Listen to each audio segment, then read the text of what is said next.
예, 여러분 안녕하십니까.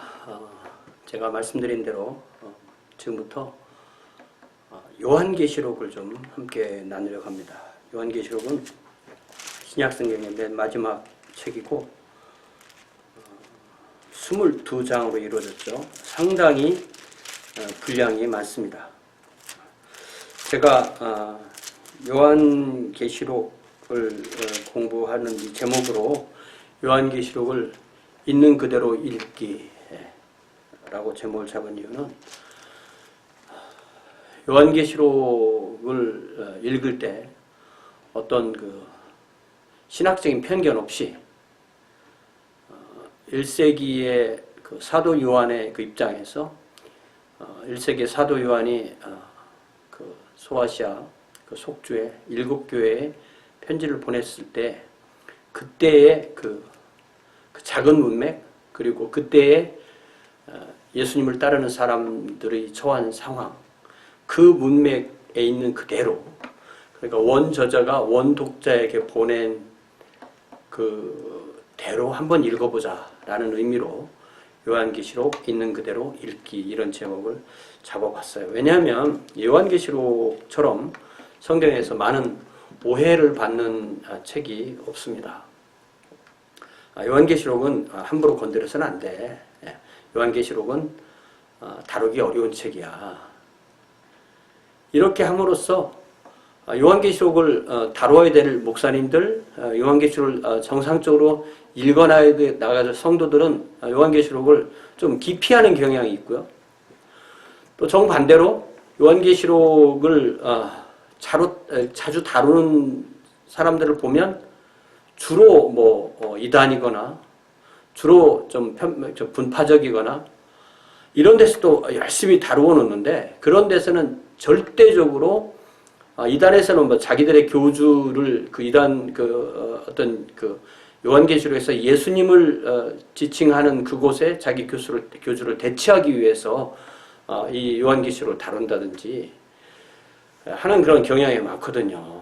그래서 이것을 바꿔 말하면 요한계시록을 다뤄야 될 사람들은 안 다루고 요한계시록을 다루고 공부하고 읽어나갈 사람들은 안 하고 안 해야 될 사람들은 하고 그렇게 되는 거죠. 그렇게 되다 보면 결국 우리가 책으로 나와 있든 아니면 어떤 설교나 강의로 나와 있던 유튜브 클립으로 나와 있든 간에 우리가 요한계시록에 관한 것을 딱 들으면 최소한 제가 보기에는 10개를 들으면 9개 정도는 이거는 잘못됐다. 이거는 이렇게 봐서는 안 된다. 라는 그런 그 문제점을 제가 느끼게 되는 거예요.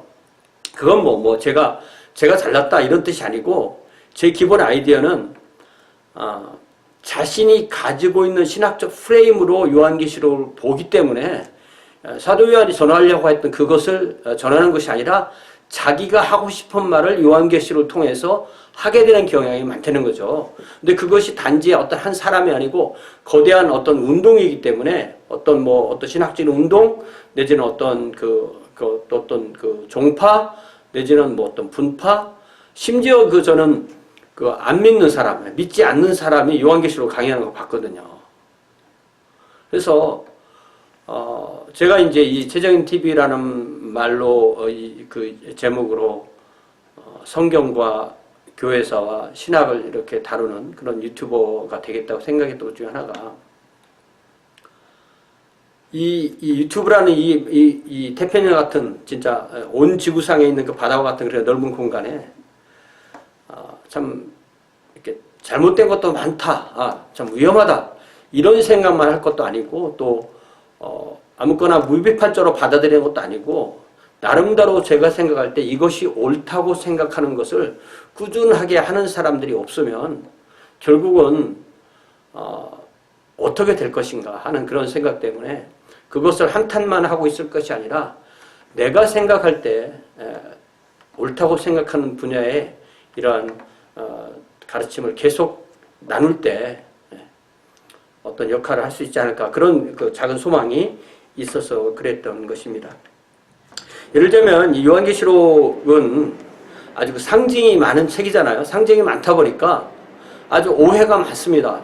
오해가 많은데 예를 들자면 뭐 아주 요한계시록에 많이 알려진 것 중에 하나가 666이잖아요. 사실은 666이라기보다는 666인데 이 666이 뭐냐? 666이 뭐냐? 짐승의 인이 뭐냐? 그런데 우리가 짐승의 인에 대해서 굉장히 관심이 많지만 사실은 요한계시록 안에는 짐승의 인, 짐승의 표와 그대로 대조되는 하나님의 인이라는 게 있거든요. 근데 우리가 요한계시록 볼 때 하나님의 인을 강조해야 되지 짐승의 인을 강조할 필요가 없다고요. 그럼 우리가 짐승의 인, 하나님의 인을 그럼 어떻게 이해할 것이냐? 이것은 사도 요한의 요한복음 그리고 요한 1, 2, 3서 요한계시록 그 문맥 안에서 보는 것이 제일 안전하다고요. 그렇게 보면 사도 요한이 이 요한 1서 4장에서도 무엇이 적그리스도냐? 요한 1서 전체에서 그리스도인과 비그리스도인 또 어떤 그리스도를 반대하는 적그리스도들 또 그리스도인 이렇게 나눌 때 결국은 예수님을 믿는 사람이 그리스도인이고 예수님을 안 믿는 사람이 적그리스도인이라고 할 때 그러니까 불신자를 지칭하는 말 중에 하나가 적그리스도인이거든요. 이 그리스도에 반대하는 사람들이니까 그렇게 볼 때 666은 뭐냐? 이 예수님을 아직 안 믿는 사람들을 부르는 말인 거예요. 예수님을 아직 믿지 않는 사람들을 부르었던 상징적 표현이고 하나님의 인을 맞은 사람, 하나님의 표를 맞은 사람은 그렇기 때문에 성령의 인으로 하나님의 부르심을 받아서 예수 그리스도를 믿는 사람인 거죠. 그래서 오늘 제가 이 요한계시록 1장의 서론 부분만 간략하게 다루려고 하는데요. 요한계시록 1장을 우리가 펴보면 이렇게 시작되죠. 예수 그리스도의 계시라. 예수 그리스도의 계시라. 그러니까 요한계시록에서는 예수님이 드러나야 되고요. 예수님이 알려주신 것이 드러나야 됩니다. 계시라는 말은 우리가 다 알다시피 어떤 그 연극을 연극을 공연하기 위해서 커튼으로 안에 그 배우와 그 무대를 다 세팅해놓고 그 막을 쳐놓았던 그 막을 커튼을 이렇게 열어놓는 것. 이것을 계시라는 단어의 정의잖아요.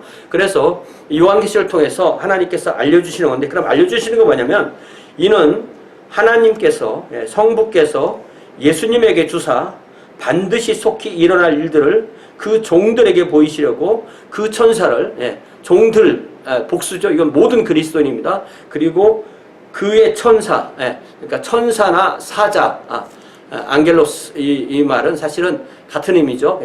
그 어떤 천사를 그 종류 안에게 그러니까 모든 종들은 모든 그리스도인이고 그 모든 그리스도인들에게 전할 내용을 그러니까 성부, 성자 그리고 천사 그리고 요한 그리고 모든 그리스도인 이렇게 점층적으로 연결되는 이 고리의 계시의 흐름을 우리가 볼 수가 있죠.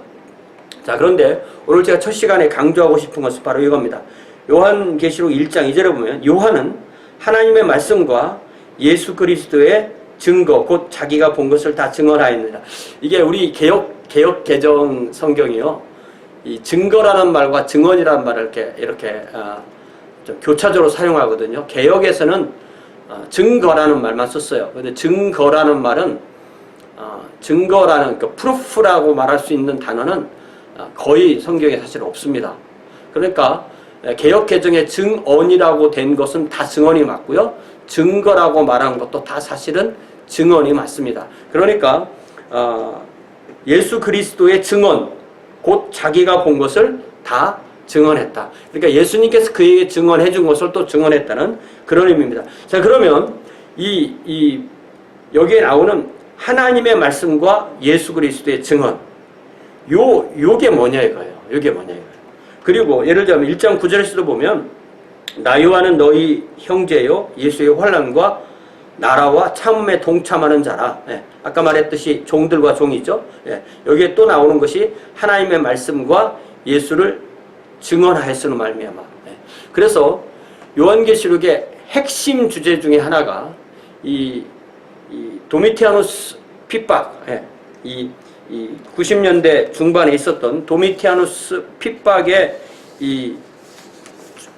그 과정 중에 있던 그 성도들, 특별히 소아시아의 성도들과 모든 성도들, 그리고 그 핍박의 직접 핵심에 놓여 있던 사도 요한이 예수 그리스도를 믿는 그 자신과 같은 신앙을 가진 사람들에게 두 가지를 잘 지키라고 한 건데 그 두 가지가 바로 뭐냐면 예수 그리스도의 증언, 예수 그리스도의 어떤 그 예수 그리스도를 구주와 주님으로 믿는 것, 그리고 하나님의 말씀. 네. 그러니까 이게 뭐냐면 요한 1서 4장 같은 데 보면 누구든지 하나님을 믿노라 하고 그 형제를 사랑하지 않는 자는 이건 거짓말하는 사람이다.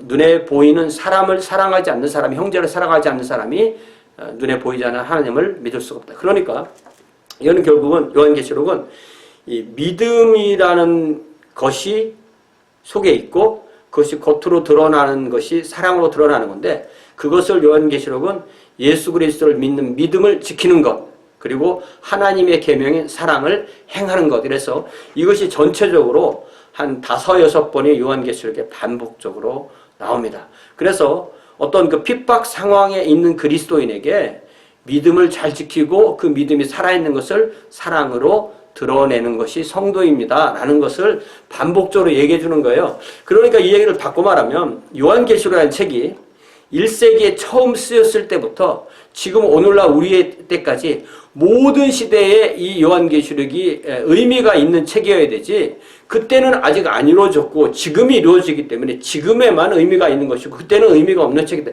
이렇게 되면 안 되는 거죠. 요한계시록은 써 있었을 그때부터 지금까지 계속 의미가 있고, 자, 그렇다면 예수님은 만약에 예수님께서 이제 금년 안에 오신다라고 해도 그럼 금년에만 의미가 있는 책이 아니라는 거죠. 왜냐하면 우리가 생각하는 시간 개념이라는 것이 사실은 우리는 뭐 상상으로 생각할 수 있는 시간이 몇천 년이잖아요. 그러나 하나님께서는 하루가 천년 같고 천년이 하루 같기 때문에 우리 모두에게 우리 임박한 주님에 대한 이 가르침은 1세기부터 오늘날까지 모든 시대의 모든 세대 사람들에게 주님은 임박한 주님, 오늘 오실 수 있는 주님으로 우리가 받아들여야 되지, 우리가 지금 오늘날 주님 오실 때 가까웠기 때문에 1세기 그리스도인들은 주님 오실 날이 가까우지 않았다고 생각하는 것은 그거는 아주 큰 착각에 속합니다. 자, 그래서 3절에 보니까 이 예언의 말씀을 읽는 자와 듣는 자와 그 가운데 기록한 것을 지키는 자는 복이 있나니 때가 가까움이라 이렇게 되어 있죠. 그러니까 그때는 성경이라는 것이 어떤 그 오늘날처럼 이렇게 많은 사람이 개인적으로 가지고 올 수 있는 그런 상황이 아니기 때문에 이 편지를 보내면 그것을 필사하고 한 교회에서 그것을 필사했을 때는 그것을 또다시 많은 사람이 모여서 들을 때 읽는 사람이 있고 듣는 사람이 있고 또 듣고 그 말씀을 그대로 지키는, 그래서 이것은 하나님의 말씀을 단지 요한계시록뿐만 아니라 모든 하나님의 말씀을 우리가 읽고 또 듣고 또 그 말씀대로 하나님 앞에 순종하며 사는 것, 이것이 우리의 신앙의 핵심인 것을 알 수가 있습니다. 자, 요한계시록의 한 특징이 뭐냐면요, 요한계시록은 사도 요한의 그 저작 방법 중에 하나인데 어떤 핵심 주제가 있으면 그 핵심 주제를 놓고 어떤 동심원을 그려가면서 뭐 큰 동심원으로부터 해서 안으로 간다든지 아니면 안에서부터 더 이렇게 발전하면서 계속 나오는데 이렇게 어떤 동심원을 그리는 그런 스타일이 바로 이 요한의 그 저작 방식이에요. 그래서 이것을 요한계시록에서는 이렇게 똑같은 내용이 뭐 서너 번 이렇게 돌아요. 이것을 어떤 선으로 놓고 이것을 시대 안에다가 이것은 100년경이고 이거는 1000년경이고 이거는 1500년경이고 2000년경이다 이렇게 자꾸 집어넣고 싶어 하는데 그것이 아니라는 겁니다. 그래서 여기에 한번 나온 것이 여기에 또 나오고 여기에 또 나오고 이런 식으로 요한계시록으로 되어 있어요. 앞으로 우리가 공부를 하면서 이것을 많이 확인할 것이고, 이렇게 함으로써 어떤 핵심 주제를 우리가 파악하는 것으로 가야지 이것을 어떤 시대의 어떤 특정한 사건에 이것을 맞춰야 되겠다라고 하면은 요한계시록을 이해하는데 많은 문제가 이렇게 일어날 수밖에 없습니다. 자, 그래서 제가 금년에 성경 통독을 우리 연대기적으로 하면서 뭐 연대기적으로 하든 안 하든 요한계시록을 맨 마지막에 이제 읽게 되잖아요. 요한계시록을 맨 마지막에 12월 말쯤에 읽게 되는데 제가 생각할 때 여러분들이 좀 실망할지 모르겠지만 이 요한계시록 강해를 금년 안에 계속 꾸준하게 하려고 해요.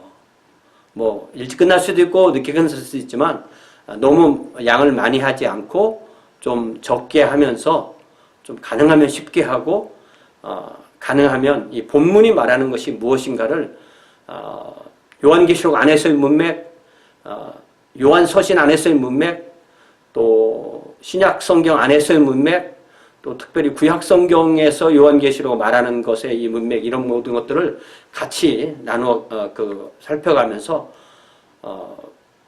또 우리의 삶에, 우리의 오늘날의 신앙에 어떻게 적용해야 될 것인가, 이런 것을 생각하면서 요한계시록을 읽어 나가려고 합니다. 오늘 서론인데요. 너무 이렇게 깊이 들어가진 않았지만 어쨌든 핵심은 우리가 우리의 믿음이라는 것이 무엇인가, 그것이 핵심이죠. 예를 들자면 우리가 사도 요한과 야고보와 사도 바울과 얼마나 서로 다를까, 아니면 얼마나 서로 같을까, 이런 생각 좀 해보잖아요. 하나님이 통일성이 하나님이시고 그렇다고 할 때 바울의 특징, 야고보의 특징, 요한의 특징이 있지만 서로 이율배반적이거나 모순돼서는 안 되는 거잖아요. 예를 들자면 여러분들이 제가 조금 아까 말했던 이 요한의 믿음과 사랑이라는 이 개념을 사도 바울에서 하나의 성경 구절을, 그거를 말하는 성경 구절을 한번 대표적인 것으로 한번 찾아서 읽어보자면, 제가 평소에 강조했던 갈라디아서 5장 6절을 한번 보면 이런 말씀이 있죠. 갈라디아서 5장 6절. 그리스도 예수 안에서는 할례나 무할례나 효력이 없으되. 이 갈라디아 지역에 있는 유대교 회당을 중심으로 사도 바울이 1차 선교행에서 복음을 전해 교회를 세우고, 그래서 그들이 이제 예수 그리스도 안에 들어왔는데, 율법주의자들이 와서 할례를 받아야만 구원을 받는다고 하니까 그것에 대해 대응하는 편지가 갈라디아서였는데, 그리스도 예수 안에서는 그렇기 때문에 할례나 무할례가 아무런 효력이 없다. 할례를 받았어도 아무 문제 없고 안 받아도 아무 문제도 없다. 그러나 예수 그리스도를 대체하는 할례는 그건 안 된다, 이렇게 말씀하면서 그 다음으로 말하는 것이 사랑으로서 역사하는 믿음만 효력이 있다. 사랑으로서 역사하는 믿음, 사랑으로서 역사하는 믿음. The only thing that counts is faith expressing itself through love. 이것을 저는 어떻게 표현하길 좋아하냐면요. 만약에 이게 눈에 보이지 않는 부분이고, 이렇게 나무로 말하면 뿌리 부분이고, 이 부분이 나무로 말하면 위에서 눈에 보이는 부분이라고 한다면, 그리스도인들은 이 믿음이 우리의 속에 있는 거고, 그것이 드러나는 것이 사랑이다, 이 이야기를 하는 거죠. 이 이야기는 결국 사랑으로서 그 자신을 표현하는 믿음만이 효력이 있다, 이렇게 말하는 거죠. 이렇게 말할 때 사도 요한이 그의 독자들에게 여러분이 이 환난의 상황에서 지켜야 될 것인데, 그것이 바로 여러분들이 예수님의 증언, 예수님을 믿는 그 믿음과 하나님의 계명을 지켜야 되는데, 하나님의 계명인 사랑을 지켜야 된다, 이렇게 말하면 이게 똑같은 거죠. 야고보도 마찬가지입니다. 야고보도 여러분들 믿음으로만 구원받는지 말하지만 행함이 없으면 구원을 못 받는다는 얘기는, 이 믿음과 행함이 이 행함을 야고보가 구원의 조건으로 제시한 것이 아니라, 살아있는 구원이라면 행함이라는 결과와 열매가 따라야 된다는 그것을 강조한 거죠. 그러면서 아브라함 예를 드는 거 아닙니까? 그래서 이런 면에서 야고보서 2장, 갈라디아서 5장, 요한계시록 1장, 이렇게 볼 때 우리가 성경을 해석해야 된다. 또 성경의 그 각 저자의 특성은 특성대로 있지만, 또 그들의 어떤 이 통일성도 우리가 반드시 봐야 된다. 이런 면에서 우리가 성경을 읽어 나가면 오해에 빠지지 않고 어떤 신학으로 성경을 읽는 것이 아니라 성경이 나의 신학을 바꾸는 그런 공부를 우리가 할 수 있을 거라고 그렇게 생각이 됩니다. 여러분, 저와 함께 요한계시록 읽어 나가면서 더 살아있고 또 생생한, 그리고 즐겁고 활기찬 그러한 주님의 자녀로서, 주님의 종도로서의 삶을 살 수 있기를 바랍니다. 감사합니다.